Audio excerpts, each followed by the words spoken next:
We need to talk about the Georgia Senate thing. It took a big twist. I want to wait on that, though. I'm going to make an educated guess on. I think I know who the nominee is, largely because of President Trump and Doug Collins and what they've done. And I love me some Doug Collins, but I think his team around him, they've played their hands badly. Before I get to that, though, I want to discuss impeachment and the closing of all minds. I want to play you a very long clip. This is 4 minutes and 40 seconds, 41 seconds if I'm precise, of Will Hurd. Will Hurd is a Republican congressman from South Texas.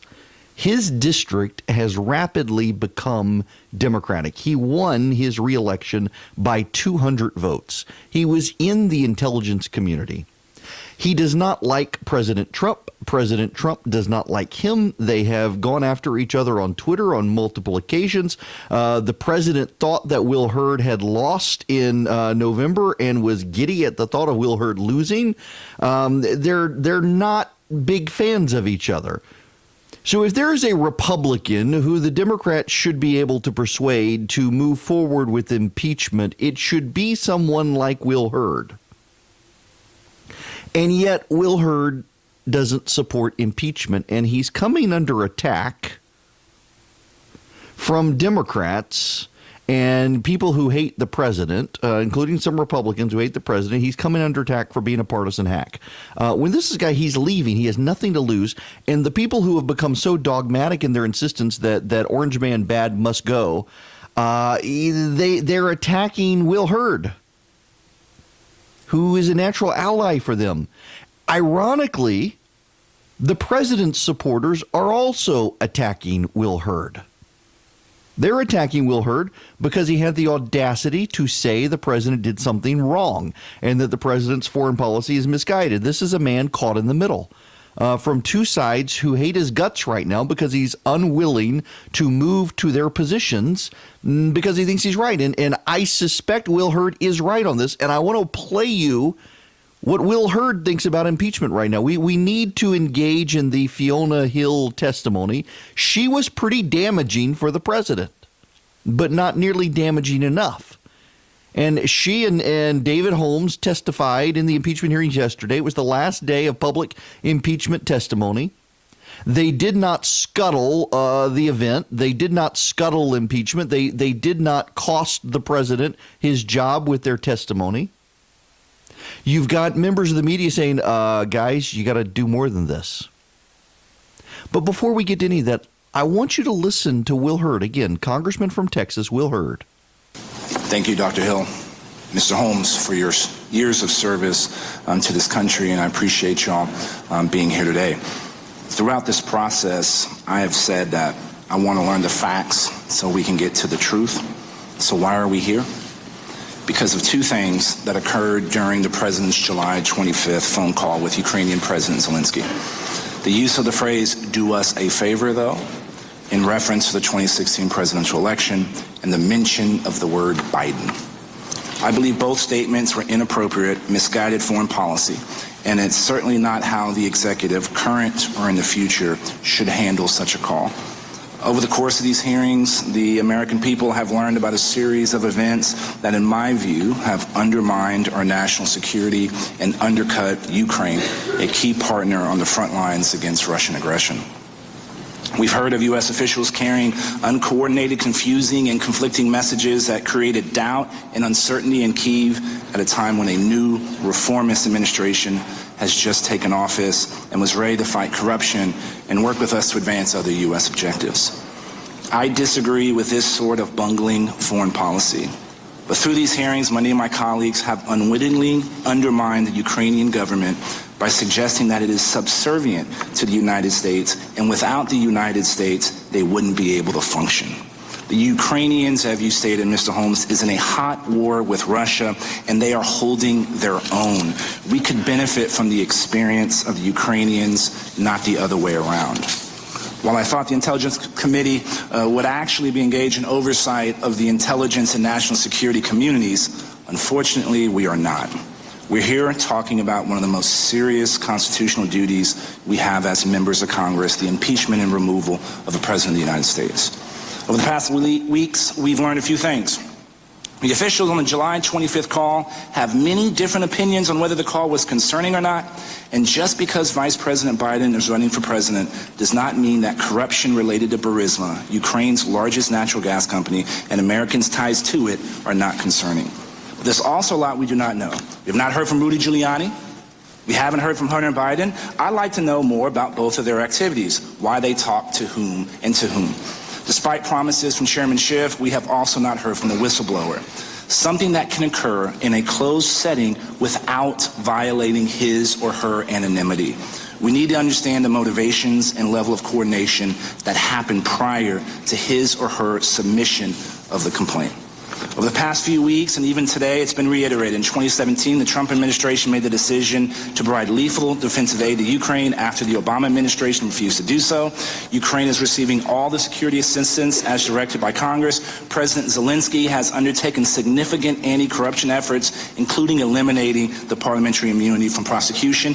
And, again, Mr. Holmes, you mentioned this today, under President Zelensky's leadership, we have finally seen some progress this fall towards ending the Russian occupation of eastern Ukraine. So where does this leave us?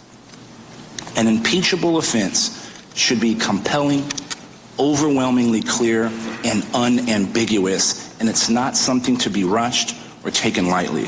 I have not heard evidence proving the president committed bribery or extortion.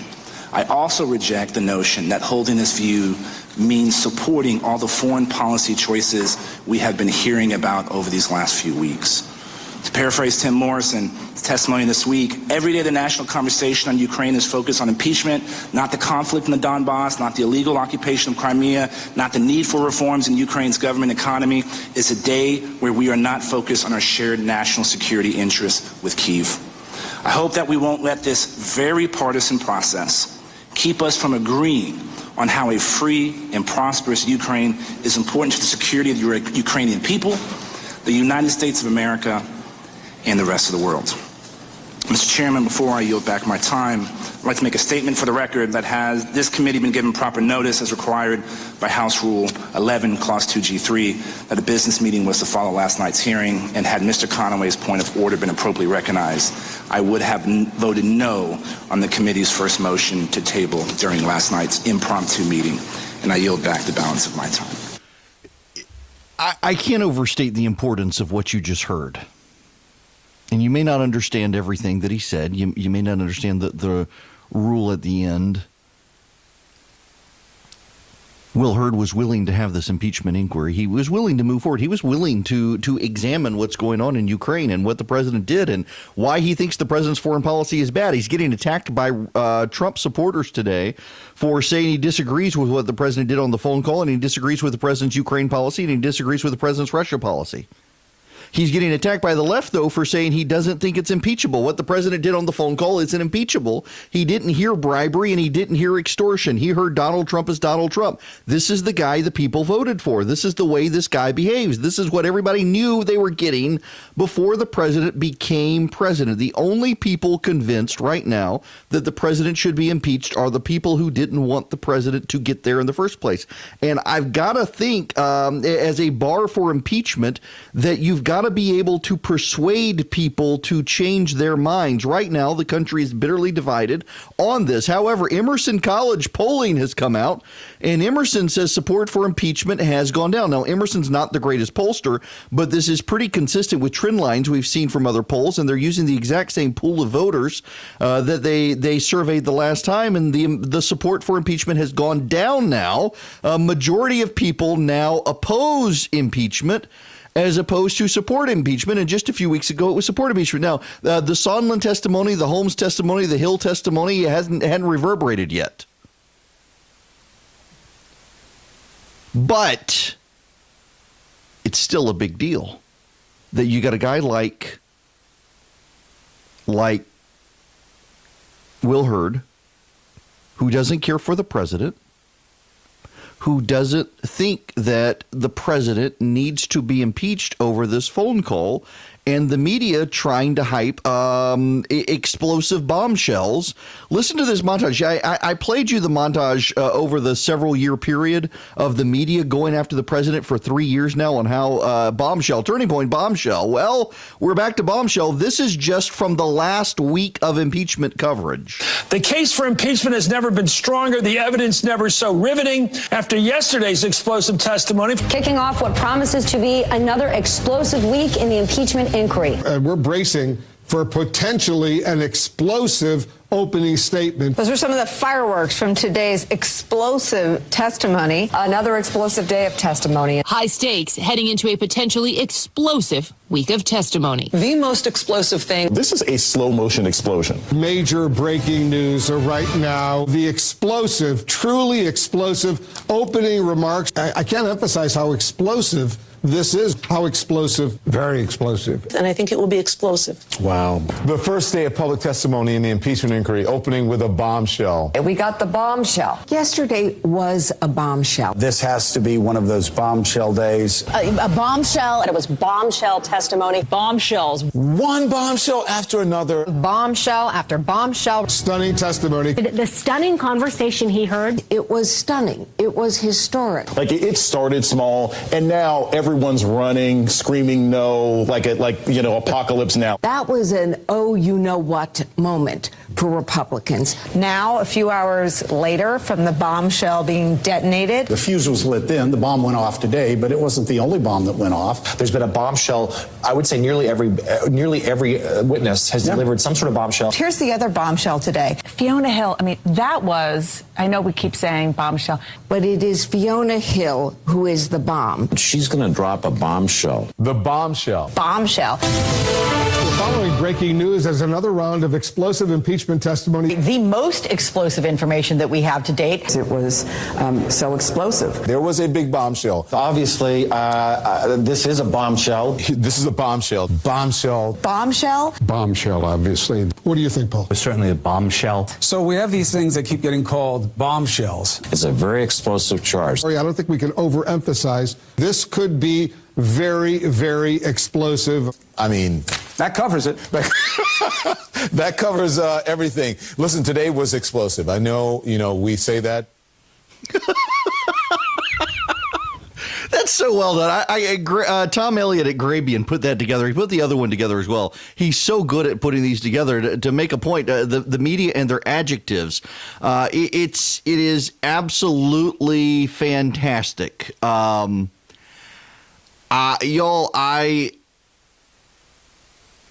I'm honestly, I'm kind of at a loss here because I understand how mad people are at what the president did, and I don't think what the president did was right. I don't think he should have raised the Biden issue on the call with Zelensky, if only because there were people in the White House out to get the president to begin with, and he gave them something with which to undermine him. He's his own worst enemy when it comes to this stuff, and it shouldn't have been done anyway. No president should ask a foreign leader for help collecting dirt on his political opponent, and the president was only concerned about this once Joe Biden became a political opponent. But they got the money, and they didn't do the investigation. And so I don't think that this is impeachable. I'm unless they got somebody. If John Bolton comes out and John Bolton delivers, wait for it, bombshells, then maybe so. But, we got to hear some more. Chuck Todd made this point. This is Chuck Todd on MSNBC yesterday. Look, I think this underscores the challenge Democrats have after today. And it's this. It's clear all of this testimony has built this very damning case. At the same time, there's more breadcrumb trails to follow. And there's more investigating to do. And I think they're going to probably, I think they have enough information. Do you bring Volker back? Do you bring Sondland back? Well, that goes to the question I was trying to ask you before we started, which is the calendar versus the political calendar. And I'll just say this. I think Democrats got to be careful here. If they short-circuit this, right, look, if this were a courtroom trial, they have the evidence, they're done, they could rest their case, go to jury, fine. They've got to win a political argument. They can win the technical, but they got to win a political argument. And while plenty of people may be skeptical that more witnesses, even if they're named John Bolton, isn't going to penetrate anything. Okay, but do you need to get caught trying? Do they need to keep going down this road? I mean, I think that the Democrats have to think long and hard about an appearance that they're sort of short-circuiting this, that they're cutting off leads when they should continue to go only because they want to avoid the presidential race. Yeah, Chuck, they got to be careful. Yeah, listen to what Chuck Todd is saying. The Democrats, they got to do more because while they may have found impeachable evidence, they haven't made the political case. So you need to keep this going. And listen, I think here's what he's really getting at. You need Mick Mulvaney and you need John Bolton under oath. If you can't get John Bolton and Mick Mulvaney under oath, you can't get to impeachment. The Republicans in the Senate are going to say, wait a second, you left off key witnesses. The Democrats aren't even making a fight to get them right now. Bolton is having a judge decide whether or not he should testify. It's very clearly this is an impeachment process. He should be required to testify. He just wants the judge to sign off on it so the White House can't come after him. But if you can't get John Bolton to testify, the man who quit over this, it now appears this is a major reason John Bolton quit, this and the serious situation both, you can't get to impeachment. Not only that, if you have to wait to get to them, you're going to drag this out even further and totally undermine the Democrats running for president. The Democrats have handled this badly. Well connected and well respected. It's Erick Erickson, live every weekday.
Hello there. The phone number, if you want to be a part of the program, 877-973-7425. I want to, well, Fiona Hill, she's not a deep state agent. She was picked to help the president by KT McFarland and Mike Flynn.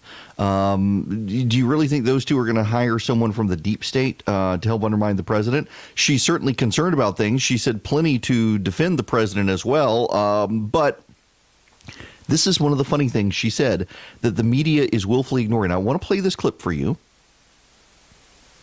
And then I want you to ask yourself a question. Why isn't the media saying anything about this statement from Fiona Hill? So the RT, Putin's, would you agree with me that RT is Putin's propaganda machine here in the United States? I would agree with you, yes. So is it appropriate for the RT to be used to affect public policy on our nation? As an example, there have been a long series of advertisements or programs on RT going against fracking that are saying that's bad and trying to affect public policy in the United States. Is that appropriate use, or should Americans be paying attention to that? In the sense that Americans should be paying attention that RT and other outlets are used to propagate this kind of information, absolutely. I wasn't quite sure what you meant about should just be paying that attention. Fracking is a controversial issue within our nation. If we did away with fracking, the United States would not be in a position today to dominate the oil production within the world and would play into strengthening Putin's hands with respect to That's the oil. correct. And actually, I'd like to point out that in 2011, in November 2011, I actually sat next to Vladimir Putin at a conference in which he made precisely that point. It was the first time that he had actually done so to a group of American journalists and experts who were brought to something called the Valdai Discussion Club. So he started in 2011 making it very clear that he saw American fracking as a great threat to Russian interests. We were all struck by how much he stressed this issue, and it's since 2011 and since that particular juncture that Putin has made a big deal of this. Yeah, so RT is Russia Today. Note to local stations around the country broadcasting this program. She said fracking. She said it in a British accent, but I assure you it was fracking that she said. Got to be careful. Some people will complain that she said something else. RT is Russia Today. It is a Russian propaganda outlet. I know people who go on Russia Today as American commentators. It is a Vladimir Putin propaganda outlet run out of the Kremlin. It has American hosts. It has hired a number of people within the Trump movement to be commentators and hosts on RT, Russia Today. It is a total propaganda outfit, and you can find it on a local satellite state, your cable company and whatnot. They run this channel, and it's got a big web presence as well. And Vladimir Putin is opposed to fracking in the United States. I wonder where the environmentalists are getting their anti-fracking money, huh?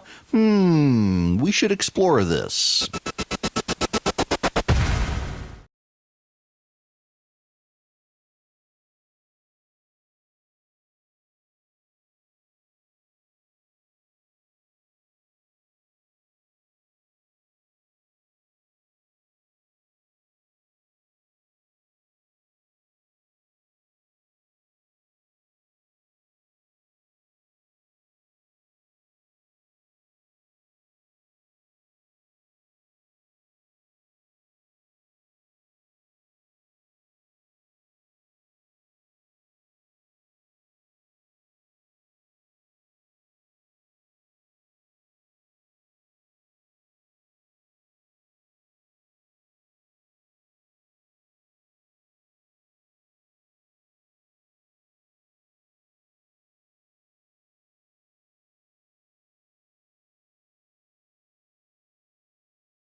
Hello there. Yes, you can call in if you would like to be part of the program. 877-973-7425. Also, more important for most of you, text the word recipe to 33777. The gravy recipe went out yesterday. And one of the other recipes I always send out this time of year is my gumbo recipe. I am a native of Louisiana. I have been in Georgia since, 93. Came to Mercer and met my wife and stayed. Never went back to Louisiana, despite Bobby Jindal trying very hard to get me to come home. But I make gumbo. I actually make very, very good gumbo. And it is my annual ritual to turn the Thanksgiving leftovers into gumbo, the turkey in particular, turn it into turkey gumbo because everybody gets tired of turkey sandwiches. So you repurpose the turkey to turkey gumbo and you have something brand new. And I will send that recipe out on Monday along with a video I have made because the hardest part of making gumbo is making the roux. And so I've simplified the process for you, for those of you who've never made it, to make it easy for you to do. And we'll send you that recipe on Monday. I make 3 beer gumbo. What is 3 beer gumbo? Well, and sometimes it's 4 beer gumbo, depending on how fast I'm drinking. But by the time you drink 3 or 4 beers, your roux should be dark enough. And if not, you're not going to care. So I will send it out. Text recipe to 33777. You can call the program 877-973-7425. I want to play some more from Fiona Hill's testimony. But I can't help but replay this audio because we should meditate on this in another clip here for just a moment. Again, this is Fiona Hill testifying about RT. RT is Russia Today. Russia Today is a news outlet in the United States that is actually a propaganda outfit run by the Kremlin.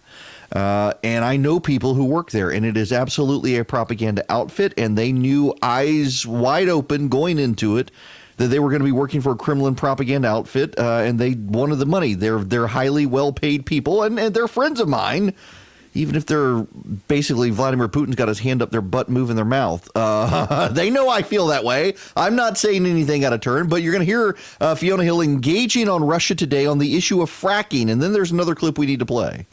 So the RT, Putin's, would you agree with me that RT is Putin's propaganda machine here in the United States? I would agree with you, yes. So is it appropriate for the RT to be used to affect public policy on our nation? As an example, there have been a long series of advertisements or programs on RT going against fracking that saying that's bad and trying to affect public policy in the United States. Is that appropriate use, or is that should Americans be paying attention to that? In the sense that Americans should be paying attention that RT and other outlets are used to propagate this kind of information, absolutely. I wasn't quite sure what you meant about just that fracking is a controversial issue within our nation.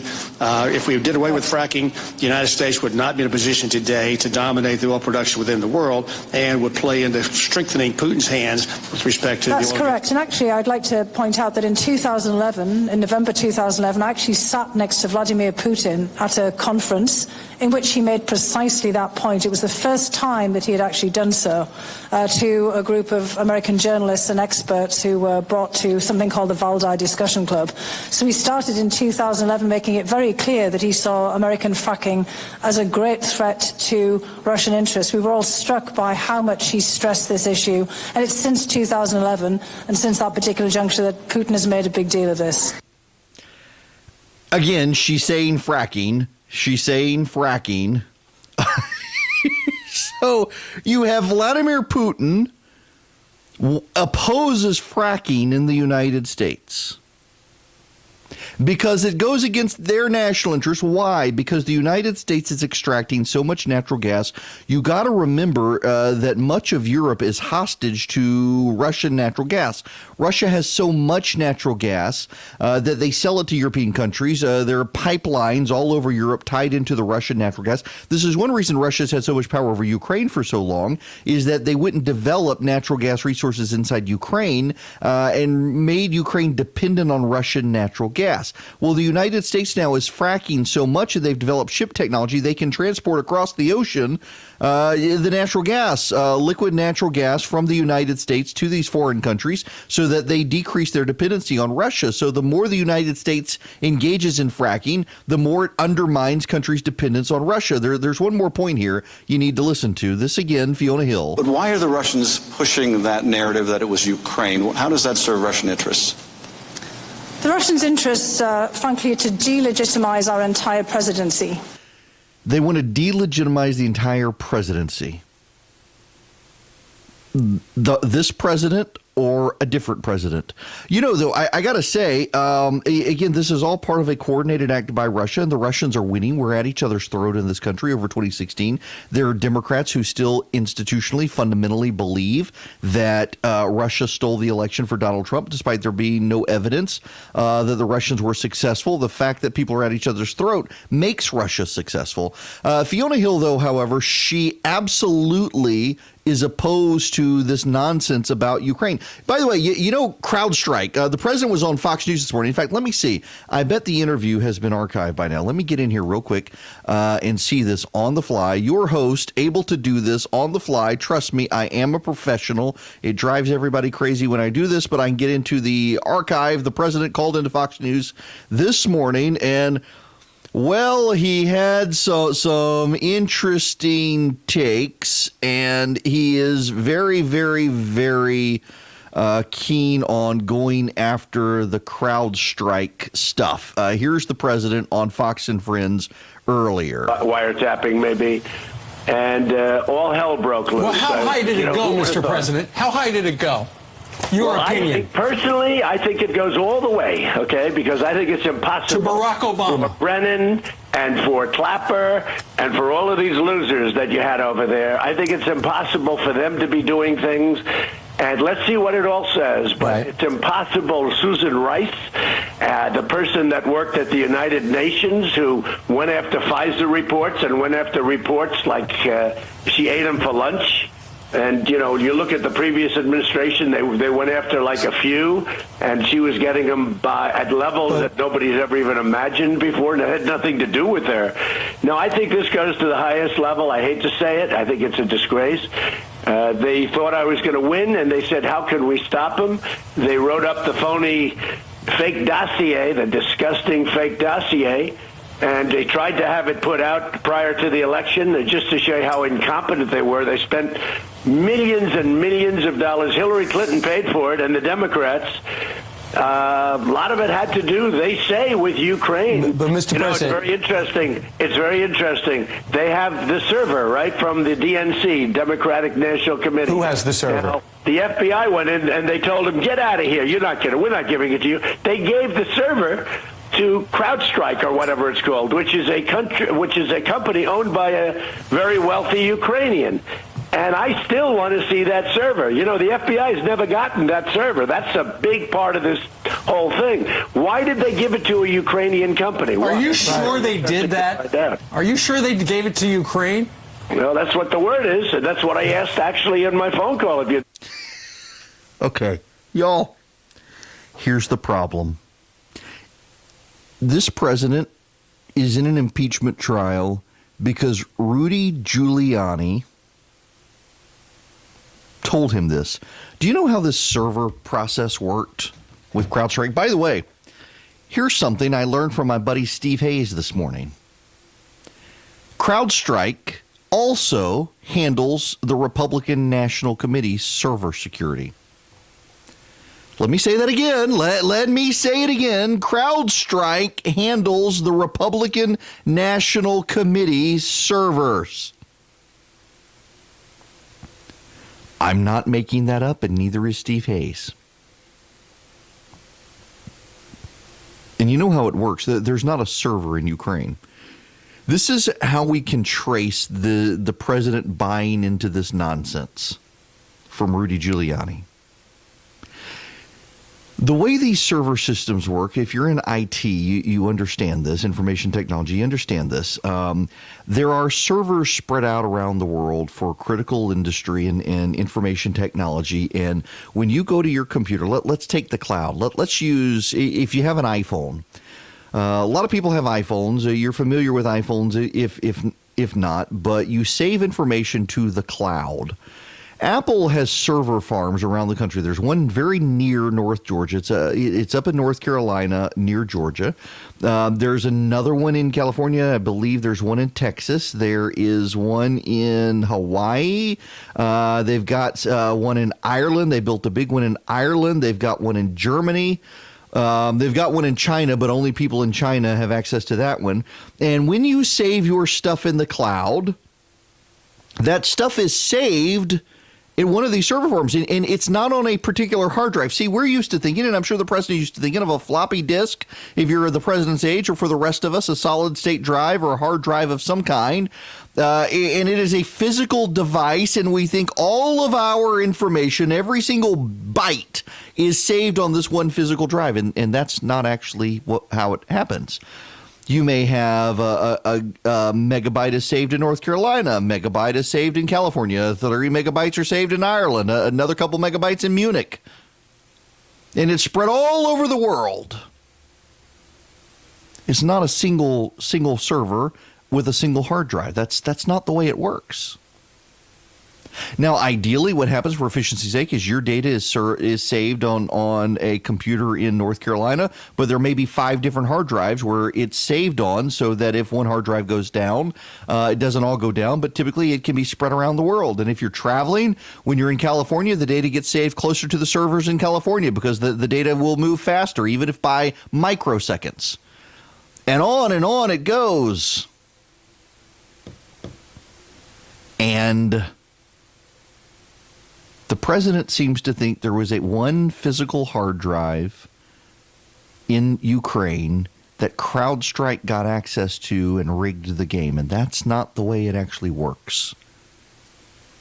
But that's what he heard from Rudy Giuliani, who heard it from various geriatric pundits on Fox News who don't understand the way the servers work. Now, Fiona Hill was asked about this Ukraine meddling stuff, and I want to play what she had to say. Based on questions and statements I've heard, some of you on this committee appear to believe that Russia and its security services did not conduct a campaign against our country, and that perhaps, somehow, for some reason, Ukraine did. This is a fictional narrative that has been perpetrated and propagated by the Russian security services themselves. The unfortunate truth is that Russia was the foreign power that systematically attacked our democratic institutions in 2016. This is the public conclusion of our intelligence agencies, confirmed in bipartisan congressional reports. It is beyond dispute, even if some of the underlying details must remain classified. The impact of the successful 2016 Russian campaign remains evident today. Our nation is being torn apart. Truth is questioned. Our highly professional and expert career foreign service is being undermined. Yes, and now this. Right now, Russia's security services and their proxies have geared up to repeat their interference in the 2020 election. We are running out of time to stop them.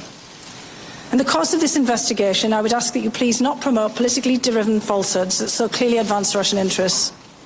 As Republicans and Democrats have agreed for decades, Ukraine is a valued partner of the United States, and it plays an important role in our national security. And as I told the committee last month, I refuse to be part of an effort to legitimize an alternate narrative that the Ukrainian government is a US adversary and that Ukraine, not Russia, attacked us in 2016. These fictions are harmful even if they're deployed for purely domestic political purposes. President Putin and the Russian security services operate like a super PAC. They deploy millions of dollars to weaponize our own political opposition research and false narratives. When we are consumed by partisan rancor, we cannot combat these external forces as they seek to divide us against each other, degrade our institutions, and destroy the faith of the American people in our democracy. And that's exactly what the Russians are doing. She's absolutely right here, and no one should dispute what she has done. And I think the reality is that the president bought some of the fake news as truth when it came to and some of you right now, I can hear you yelling at your radio. Listen, I think the CrowdStrike story doesn't pan out when you get into it, and the proof is in the fact that the Republican National Committee uses CrowdStrike too. But I also think that means the president shouldn't be impeached. He certainly believed stuff from his advisors, and he was surrounded with advisors who advised him because he didn't trust the people who should have been advising him. And that's a problem, too. And those people were also poisoned by the Russians and absolutely convinced that the president is a Russian plan and working for Vladimir Putin. We hear that on a near daily basis from Democrats, and that's why I think he shouldn't be impeached. One more clip from Fiona Hill. I take great pride in the fact that I'm a non-partisan foreign policy expert who has served under 3 Republican and Democratic presidents. I have no interest in advancing the outcome of your inquiry in any particular direction except toward the truth. I will not provide a long narrative statement because I believe that the interest of Congress and the American people is best served by allowing you to ask me your questions. And I'm happy to expand upon my October 14th deposition testimony in response to your questions today.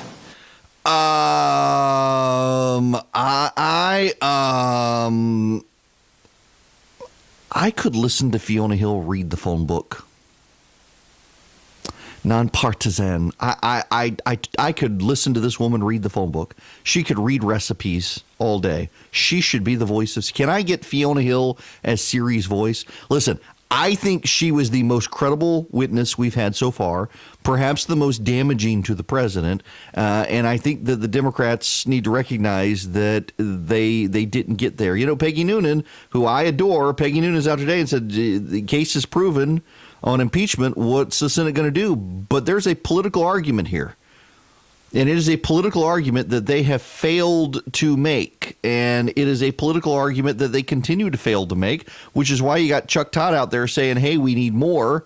And if they're not going to get more, where are they going to go? We haven't even heard from John Bolton. John Bolton could completely scuttle this president. But I suspect that John Bolton would be scuttling the Democrats. And that's why they're not fighting to call him. Erick Erickson wades through the fake news to give you the real news. It's honest news and conservative views.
The phone number here, 877-973-7425, 877-973-7425. Oh, when we come back, you're going to need to stick around because we need to have a talk about Georgia.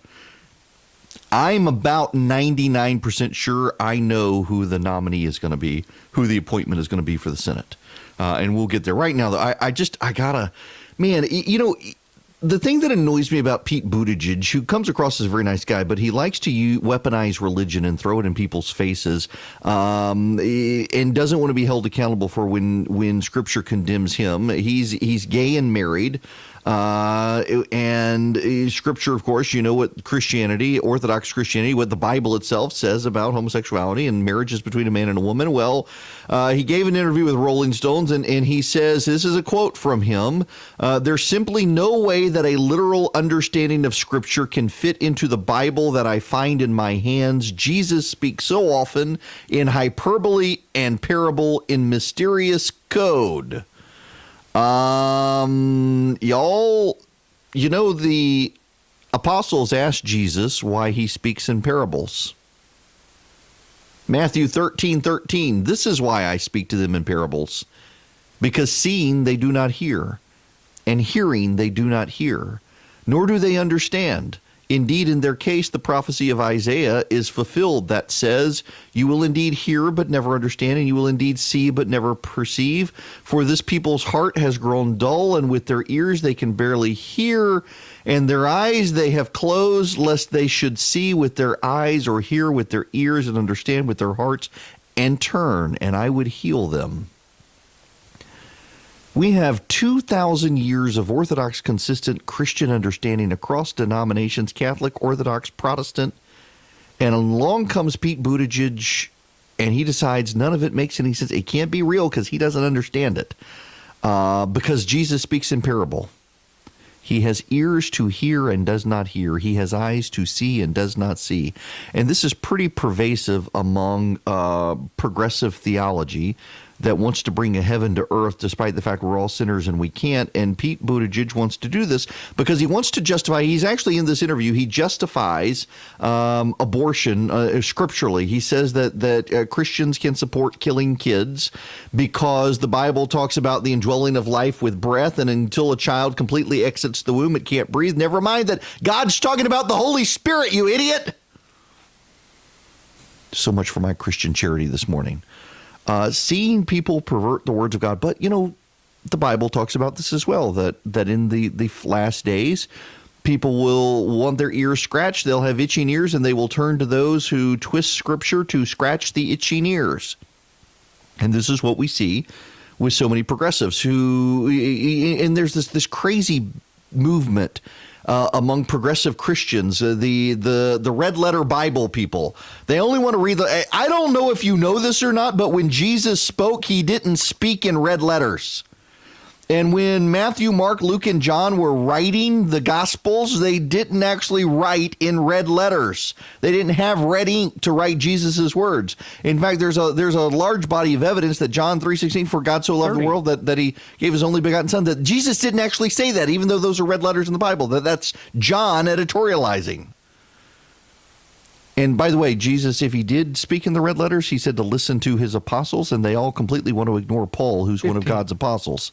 It's so hypocritical on the left, and it bugs me that the media wants to give this guy a platform to say this sort of drivel. Absolutely frustrating.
Hello and welcome. It is Erick Erickson here, the Erick Erickson Show across the state of Georgia. The phone number is 877-973-7425 if you want to be a part of the program. At the bottom of the hour, Trent England's going to join me. He's the Executive Vice President for the Oklahoma Council on Public Policy, and the reason he's coming is because he is really has stepped up and leading the fight against the national popular vote measure Stacey Abrams is pushing. You know, she came out the other day calling the Electoral College racist. And I wanted to talk to Trent about that, so he's going to be with me at the bottom of the hour. But we need to talk about Georgia. As all the stations come online now, we need to talk about Georgia because I think I know who the Senate pick is going to be. I need to start with, I have no insider knowledge. I have not talked to the governor's team. I don't want to talk to the governor's team, but given the buzz, I listen, I know how to make educated guesses, and I know when people from Washington are all pinging me, asking me about particular people. I'm 99.9% sure I know who the Senate pick is going to be. And Doug Collins is largely to be credited with this happening, and we need to discuss that. No, it's not going to be Doug Collins, in large part because of Doug Collins. It's going to be Kelly Loeffler. Kelly Loeffler is the co-owner of the WNBA team in Atlanta. She was the head of investor relations for the company that bought the New York Stock Exchange. She now runs a company called Backer. She is a self-funder, self-made woman. The Republicans tried to recruit her in 2014. She was not interested at the time because her company just bought the New York Stock Exchange. She didn't think it was the right time. She's been interested in politics for a while. She's a six-figure donor to President Trump's campaign. She's a mega donor to Mitt Romney in 2012. She supports a lot of Republican causes. She's pro-life. She's conservative. She supports the president. I think she's going to be the pick. Again, I do not have insider knowledge on this, but let me tell you why she's going to be the pick. In the last 24 hours, a series of news reports have come out that President Trump's team has begun pressuring Brian Kemp to pick Doug Collins. Now, I am told one report says that the president himself reached out to Brian Kemp. I am told that's not true by people who are familiar from the White House side, that the president himself did not call Brian Kemp. But others within the White House apparently have. I'm told Jared Kushner is deeply involved in trying to get Doug Collins the nomination, which is why this has been bungled so badly, I suspect. Here's what happened. The president's team began pushing for Doug Collins, and then someone stuck a microphone in Doug Collins' face, and Doug Collins apparently said that he may run anyway. If he's not the pick, he may run. That all but ensures he's not going to be the pick. There are a couple of things we need to review history on. In 2018, the president got a lot of credit for Brian Kemp becoming the Republican nominee in Georgia, but that actually misstates what had happened. Brian Kemp, if you look at the data, the president only endorsed the evening, that Thursday evening of early voting at the end of October 2018. I know it happened in the early evening because I was on my Atlanta show when the news broke, and I thought it was fake at first, and then it turned out it wasn't. I started getting text messages from the Kemp team saying this had happened, and then I got invited to MC his event in Macon when the vice president came down to make it official that Monday before the runoff. They did it in Macon. But early voting had already concluded. The early voting from 9 a.m. to 5 p.m. at the local board of elections, and the only day of early voting left was that Friday. And Kemp had won early voting before Friday, significantly so. And the internal polling for both campaigns, the Cagle camp and the Kemp camp, had him surging headed into early voting, and it was very clear he was going to win on election day. The president made the difference at the margins. Kemp, maybe he would have won 53, 54%. Instead, he blew it out, winning basically every county in the state. He wouldn't have won every county in the state but for the president's endorsement, but he still would have won. But this got repackaged by the national media as Kemp would not have won but for President Trump's endorsement. Now, what happened in the general? Well, the Cagle camp had really roughed up Kemp in the suburbs, and then the Abram camp defined him as the president's boy. Brian Kemp was not his own man, and he had none of his own ideas. He was toady for Donald Trump. He was Donald Trump's candidate. He was going to do whatever Donald Trump wanted, and if you didn't like Donald Trump, you shouldn't like Brian Kemp because he was going to implement the Trump agenda in Georgia, not the Brian Kemp agenda. And that hurt Brian Kemp in the suburbs. It absolutely hurt Brian Kemp. It hurt him with black voters. It hurt him with white women. It hurt him with educated men with college degrees in the suburbs. It hurt Brian Kemp. And Brian Kemp won, and it was the closest election we've had since the Republicans took the state.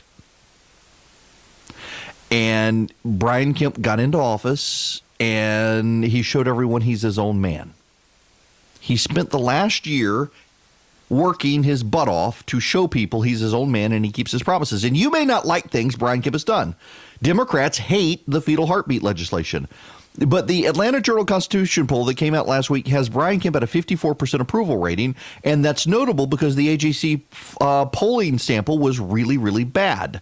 The AJC polling sample had Kemp at 54% and oversampled people with college graduate degrees, young people, and Democrats.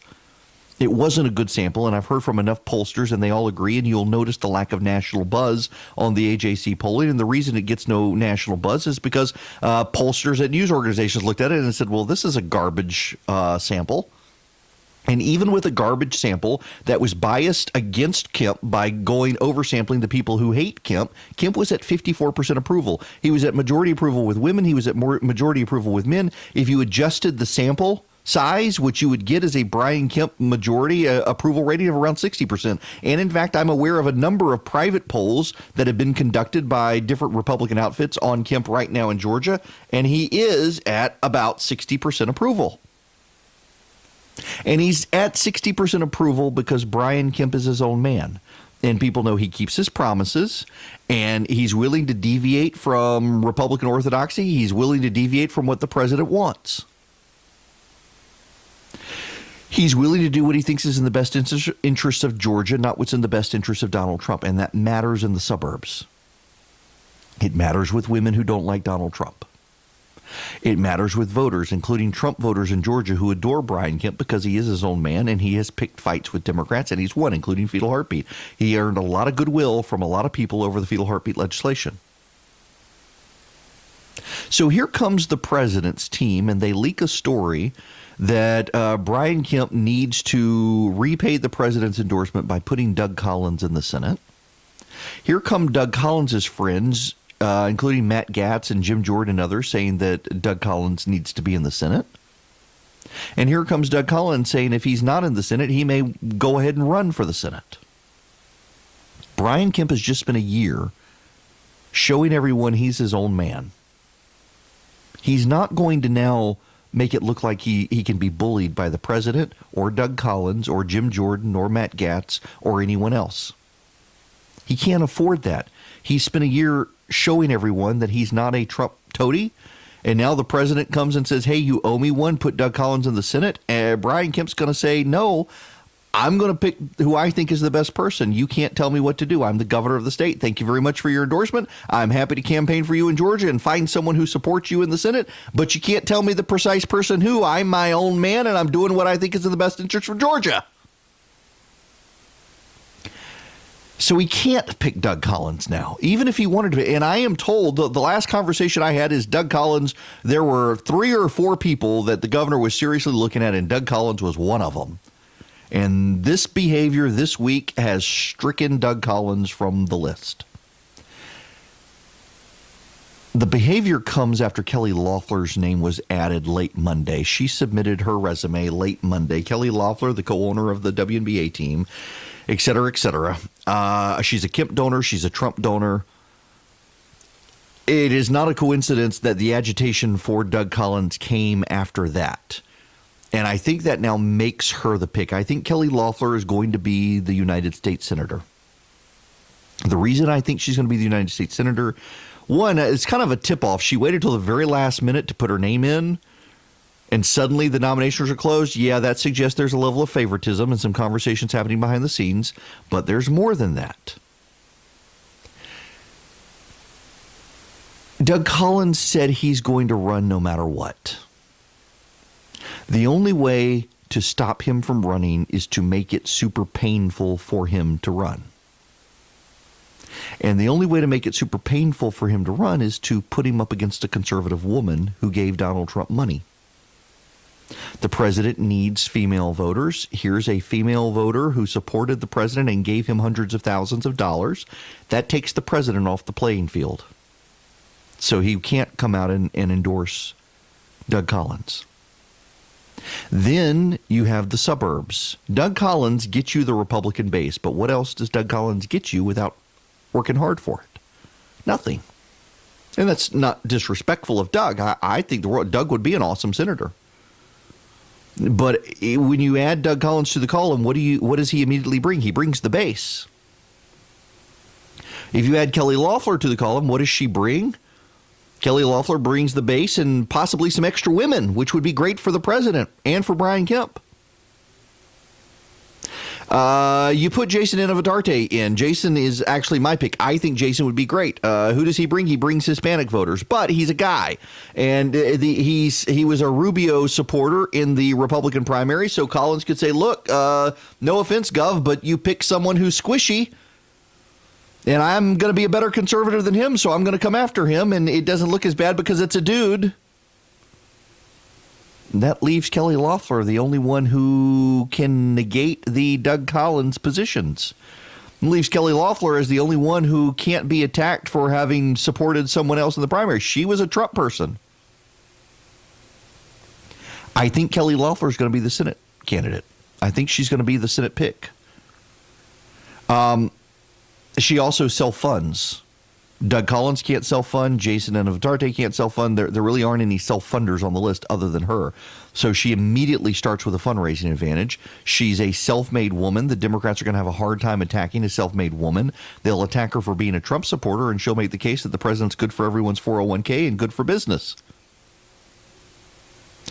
Now, the problem that Loeffler is going to have is she's going to be immediately glommed onto by a bunch of Washington consultants, and they're just going to sink her campaign if they're not careful. Hopefully, she will use Governor Kemp's team if she's the nominee. But y'all, I'm pretty much 100% confident saying it's got to be Kelly Loeffler. She put in her name at the last minute, and then the governor immediately closed the door to new nominations. The Trump and Collins teams immediately after that happened noticed. The AJC noticed. The AJC made a big deal about it. They knew who she was. That suggests some advance notice this was coming. The Collins-Trump team swung into action to try to pressure the governor. And now the best way for the governor to stand up and say no is to go with Kelly Loeffler, a woman who supports Donald Trump. Keeps the president on the sidelines. And by the way, it actually helps the governor to have these people coming after the governor. It helps the governor to have Doug Collins saying, I'm going to run. It helps the governor to say the president wants him to do this. It helps the governor to have people demand that he do it because, again, with a bunch of suburban voters who were told by Stacey Abrams that he would be a Trump toady, he gets to say, hey, I'm my own man doing my own thing, and there's nothing any of you can do about it. That makes perfect sense to me. This is a win all around for Governor Kemp now. But I would really like to see Doug Collins have higher office. I think Doug Collins is a tremendously good guy. I think Doug Collins is a competent politician. I think Doug Collins is a good conservative. I think he would be a competent executive or senator. I would like to see him do that. And I think this hurts him.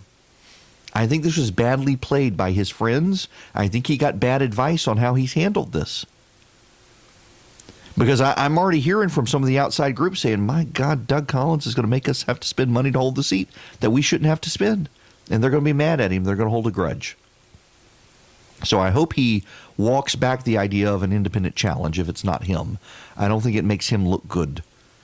I don't think the president's team has done him any favors by pushing so aggressively for him. And I'm told by people in the White House that this is a Jared Kushner thing, and Kushner is not exactly a great tactician or strategist. and I think he's hurt a friend when he shouldn't. But I think that means that we're going to have the second woman in Georgia history to be in the U.S. Senate, and her name will be Kelly Loeffler, and she'll be able to self-fund her way there. And she and David Perdue will be a fantastic combination, two business executives, male and female. You know, interestingly enough, I think I mentioned she was going to run in 2014. I've confirmed the National Republican Senatorial Committee tried to recruit her, but because the New York Stock Exchange purchased by her company, she didn't want to run, and they went to a guy named David Perdue and got him into the race. It'd be very interesting to see her there with him, and I think that's what we're going to see. Again, no insider knowledge here, but I know how this game works. I've been around the block. As both sides target Georgia for 2020, Erick gives you the news you need from a Georgia perspective.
Recipes? Text recipe to 33777 now. So, got a text message during the break from someone listening. I can't tell you who. They said, "Yup," that regarding my last monologue. Yup. So yeah, I'm going to go with yes. That I'm right, that Kelly Loeffler is going to be the pick. You heard it here first. And we can move on from there now. Stacey Abrams. We need to discuss Stacey Abrams, don't we? I mean, I played you the audio the other day. Do I still have it pulled? I don't still have it. Yeah, I do have it pulled up. This is the Stacey Abrams audio we need to ponder. Is the time for the electoral college passed? Yes. Electoral college is racist and classist. We have to remember the electoral college was not designed because people were worried about Idaho not having enough votes. We didn't know about Idaho. What we did know, we didn't. But what we did know was that in the South, the populations in the South had equal or roughly equal populations to the North. However, because black people were not considered human or citizens, they wanted their bodies to count for the purposes of the population count, but not their humanity.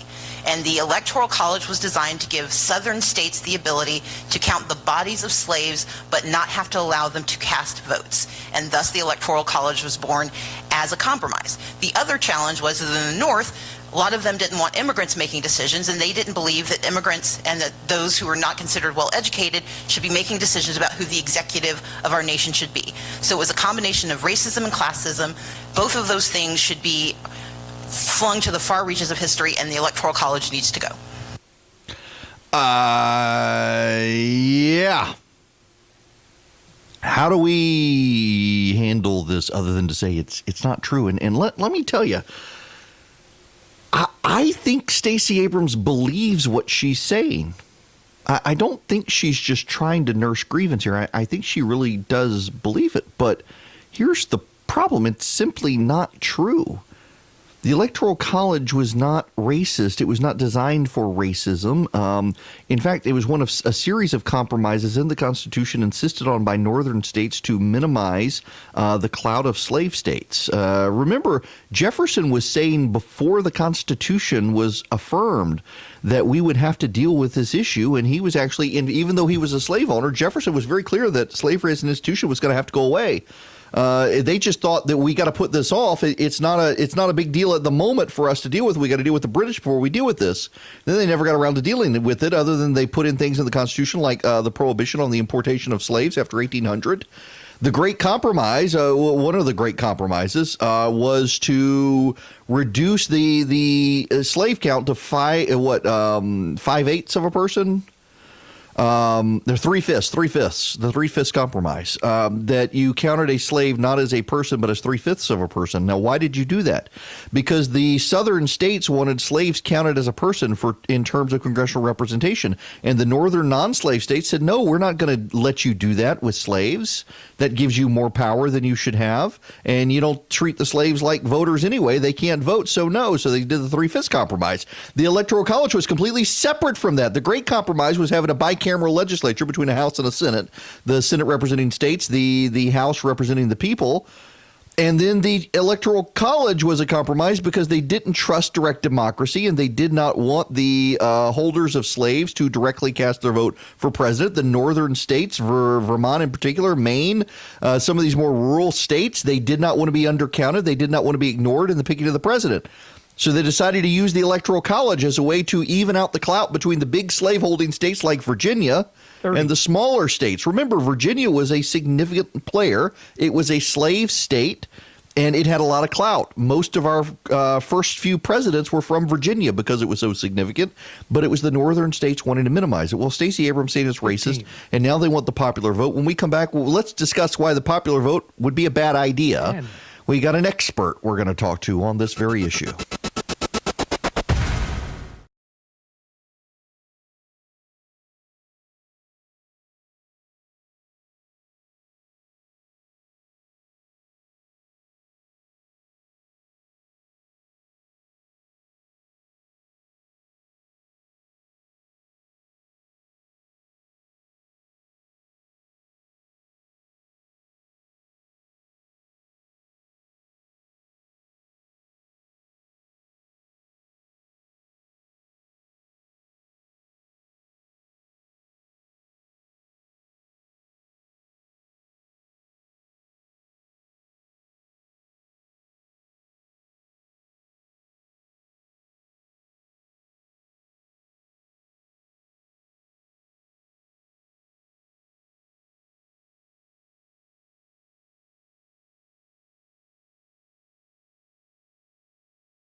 It is Erick Erickson here across the state of Georgia. If you'd like to be a part of the program, 877-973-7425. 877-973-7425.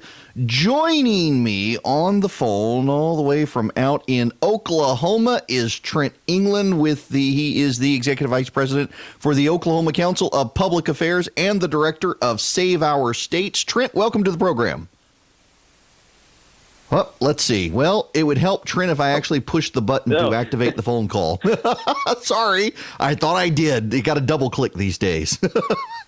Welcome to the program. Thank you for having me on the show. I'm really glad to be here, Eric. Well, okay. I played the clip in the last segment of Stacey Abrams saying that the Electoral College is racist and misrepresenting the compromise that gave the Electoral College. But there really is a big push now out there, particularly on the left, although there have been some Republicans in the past who've supported it, to shift from the Electoral College to the national popular vote. No, that's right. A lot of conservatives don't realize that there's this strategy to hijack the Electoral College without changing the Constitution. And, good constitutionalists who appreciate the Electoral College, have the right instinct, right? Which is, if you want to undo that, you'd have to amend the Constitution. But the challenge today is these folks on the left they're very savvy, and they have come up with a way to use the flexibility that the founders created as they see it as the Achilles heel of the Electoral College, where state legislatures actually decide how presidential electors are selected. And so, they've come up with this national popular vote scheme that says, hey, what if we just get state legislatures to ignore their own voters and actually select their presidential electors and basically give away their presidential electoral votes to whoever wins the national popular vote. And, this is an idea so dumb James Madison just never thought about it, right, that a state would give away its voice. But they're close to doing this. They have 196 electoral votes in the states that have signed on to this national popular vote interstate compact. And you have voices out there like Stacey Abrams who are sort of pushing this along and trying to get them to that magic 270 electoral votes, in which case they would hijack the Electoral College and, basically turn the whole system on its head. I had a couple of years ago a Republican member of the legislature in Georgia who got wined and dined by some of the lobbyists for this, who were Republicans at the time, and who thought this was a swell idea that we could do the national popular vote in Georgia through an interstate compact. And the selling point at the time was that, Georgia's a Republican state. They don't give us any attention. They don't campaign in our state. They don't send any ad dollars to our state. It would be good for our economy if we went along with this. And this was the pitch they made to me. I told them they were idiots. But it's amazing that after the Trump victory, a lot of these people are like, oh, no, this was a bad idea. They don't. Some of them even deny they were involved, which I find very funny. But if you could, because this legislator was trying to explain to me how this would work with an interstate compact, and I suspect that about 2/3 of the listeners don't even know what an interstate compact is. Yeah. No, an interstate compact is a piece of state legislation. So it's just a normal, you got the whole how a bill becomes a law thing, right, in your state. But a compact is something that's passed by a collection of states, and they basically, it's like a contract. It's, you pass the contract around and you sign on to the contract. And in this case, it's states signing onto a contract by passing legislation. And so all of these states are committing to give away their electoral votes to whoever gets the most national popular votes. Of course, in 2016, that would have been Hillary Clinton. And when they get enough states in that compact or that contract, where they control a majority in the Electoral College, then it kicks in. It doesn't actually have any effect until they get to that point. Then it kicks in and they control the whole process. And you mentioned Republicans falling for this. The national popular vote folks are really smart. The guy who came up with this, he actually invented the scratch-off lottery ticket. So the guy wins on every ticket. He's got lots of money. And Jonathan Soros, George Soros' son, is another guy who's involved with this. He's put up a couple $1 million in this effort. So they have lots of money, but also, these are some of the smart people on the political left, they know they win the Democrats anyway, right? They don't even really have to lobby Democrats. They have hired Republican lobbyists to lobby Republicans because they know, they're going to get all the Democrats pretty much. And if they can just win over, 15, 20% of Republicans, they can get this thing done. So they're very savvy to do that. And even after 2016, last year, a majority of state Senate Republicans in Michigan co-sponsored a national popular vote bill, and it turned out that about 24 of them had been taken to Hawaii by national popular vote. So once that came out, they all sort of ran for the hills. Right. but it's scary what's going on out there. It's a very familiar story here. Yeah, you go out and get wined and dined, and suddenly you become a believer in something you didn't even know about beforehand. Now, doesn't Congress have to get involved with an interstate compact? Yeah, well, the Constitution says so. Unfortunately, the Supreme Court has never, when they have heard cases on the Compact Clause, they have never enforced it, which is a travesty. If this compact ever hits 270 electoral votes, definitely there would be a lawsuit. And I've actually talked with some members of Congress about that to force them to go through the process of getting congressional consent. But there is a lot of concern that the Supreme Court has been so bad on that over the over the decades, really over the centuries. Yeah, that doesn't surprise me. So what should voters on the ground who care about this issue, what should they be paying attention to? Or those who want to find out more information, what should they be paying attention to?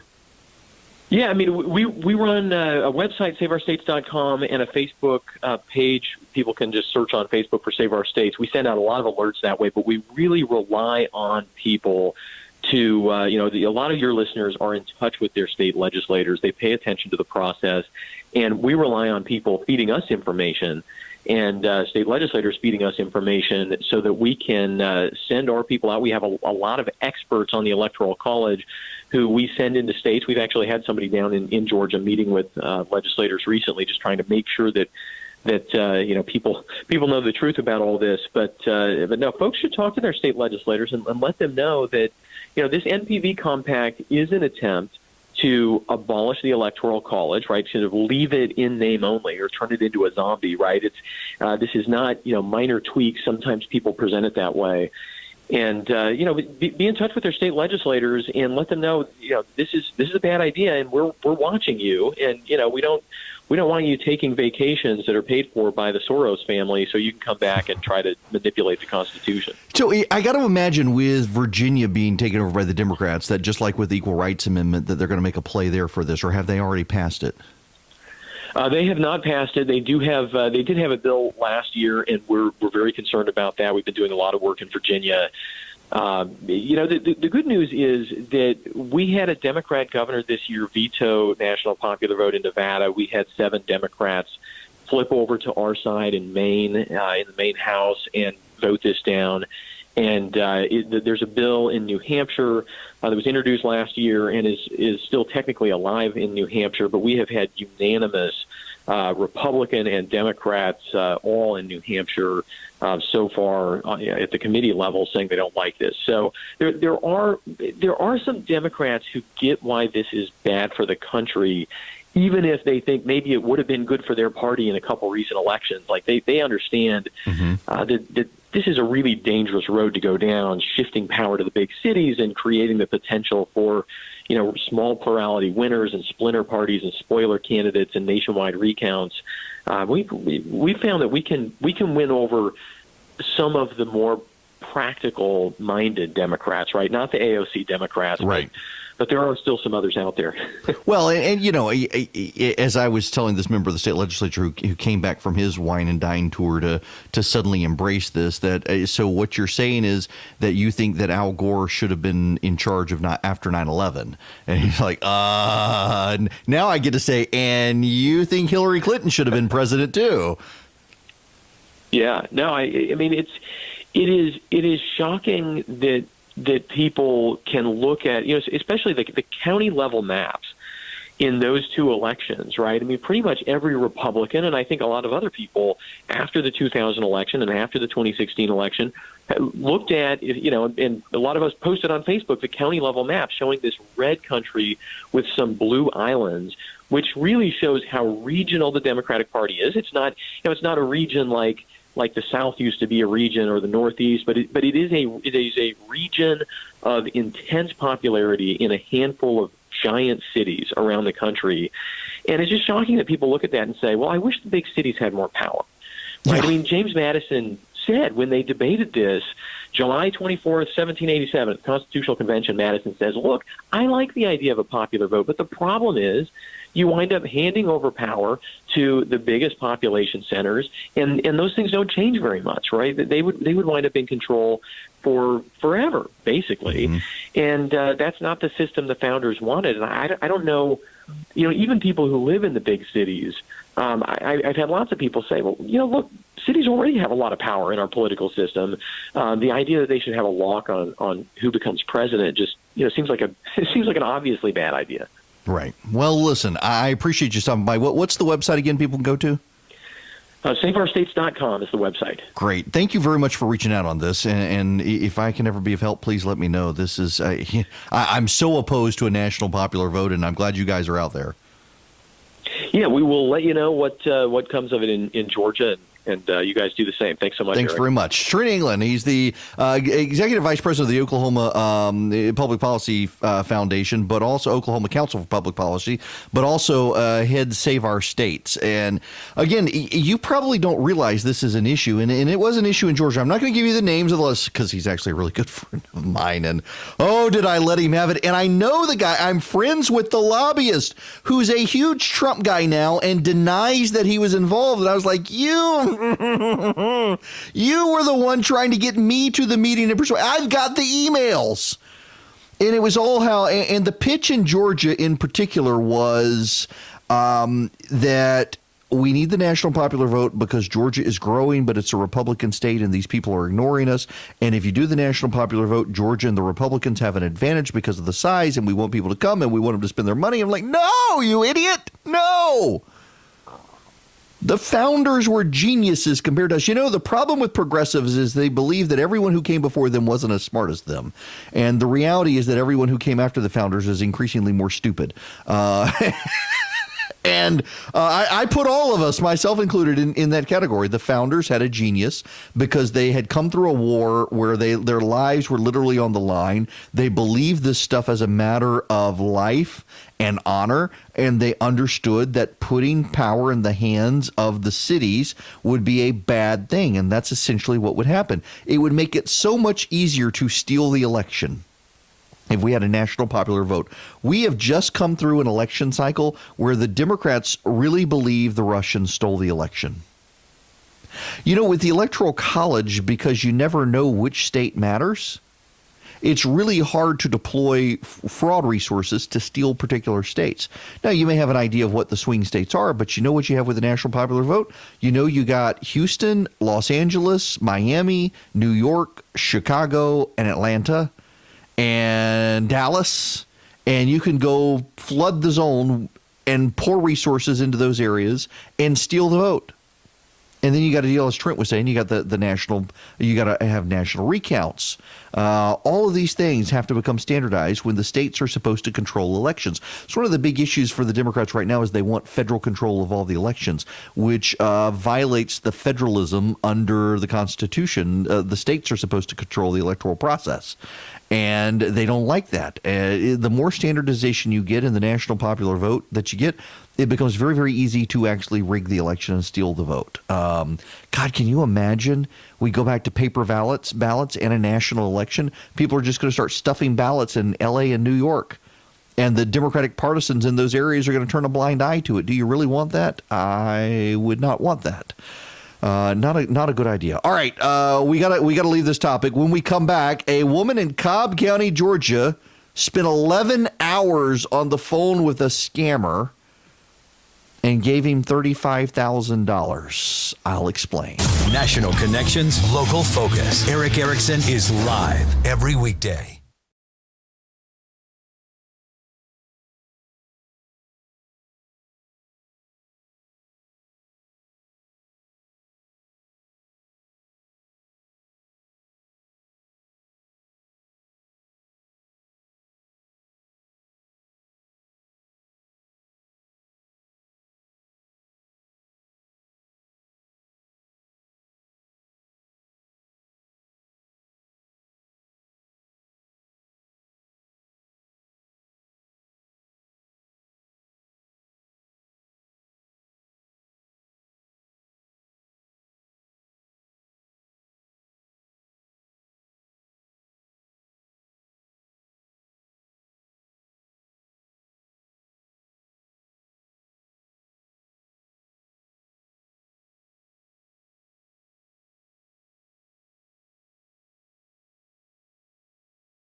News and analysis.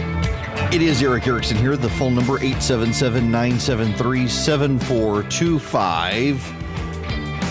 The news, okay, this is from the AJC. A Cobb County woman is out $35,000 after an 11-and-a-half-hour call with scammers. And you're wondering how. There was a story a while back about a UGA student who was scammed out of $30,000 in a 10-hour phone call.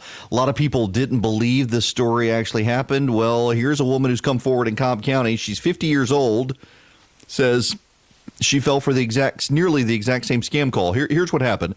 Karen Faulkner ended up purchasing $35,500 worth of gift cards to send the scammers, money she'll probably never get back. She says she now feels sorry for the UGA student, understanding what he's going through. Both scams started with a robocall, claimed their social security number had been compromised. Now, listen, the reason I want to actually spend several minutes on the story is because we're at this time of year where it is easy to get scammed. Your parents, particularly if they're elderly, may fall for this. So understand how this happens. I'm going to read to you parts of this AJC story just so you understand the pattern of how these things work. It started with a robocall claiming that a social security number had been compromised, leading to the identity being stolen and used for crimes. What followed was a complex web of lies utilizing public information to dissuade doubt, threats of frozen bank accounts, and several scare tactics. Faulkner described the experience of being brainwashed, fearing her livelihood was hanging by a thread and she had to comply. Her case is now in the hands of the FBI, who receives about 800 to 1,200 internet crime complaints every day, 20 to 25 of which happen from Georgia. Don't ever say that'll never happen to me. Don't say it, because it can happen. Just before 10 a.m. on November 5th, Ms. Faulkner received a phone call from Medford, Oregon.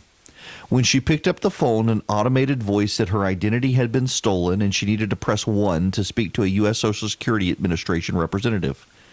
When she did that, a man claiming to be a U.S. Drug Enforcement Agency agent began speaking to her. After giving her a false badge number, he set up the scheme.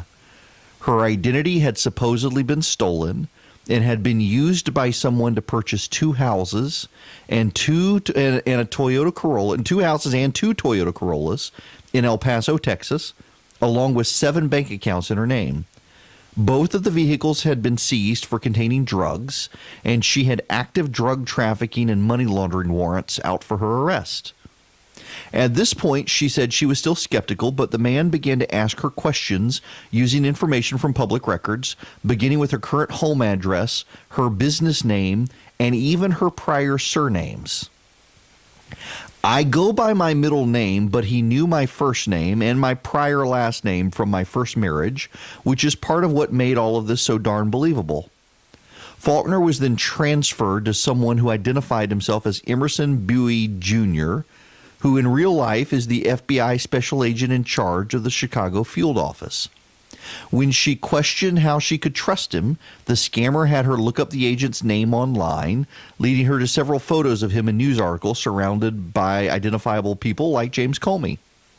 During the whole process, he's throwing out all the right words: investigation, privacy laws, criminal charges, felony warrant for my arrest.